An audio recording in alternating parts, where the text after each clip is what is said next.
On April 16, 2003, a group of 6 men had performed an urban exploration inside an abandoned house in San Bernardino County.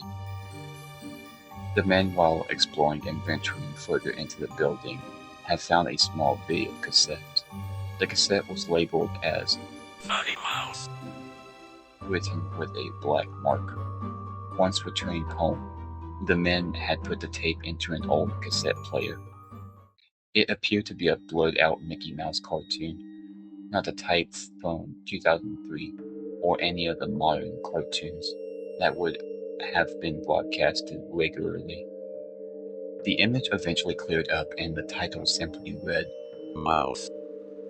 It then faded out and into a less blurred image of Mickey. A single looping frame of Mickey just standing and staring blankly at the screen, with detailed white eyes. The screen zoomed in on his face. He began to smile and his eyes began to widen. A sound of a metal bell ringing began to loop every 6 seconds. Mickey stared and stared as his eyes began to bulge and separate from each other. His mouth curled to his ears and began to open as the zooming stopped. The bell stopped as well.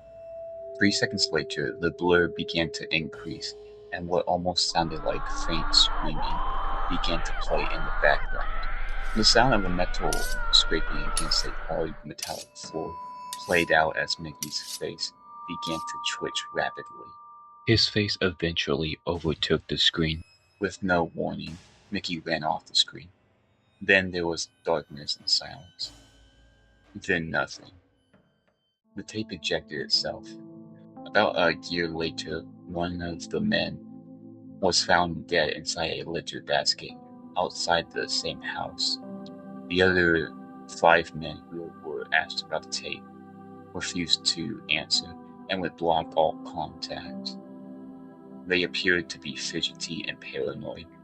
3 years later, one of the men, Juan Ortega, sent in the tape to investigators for analysis.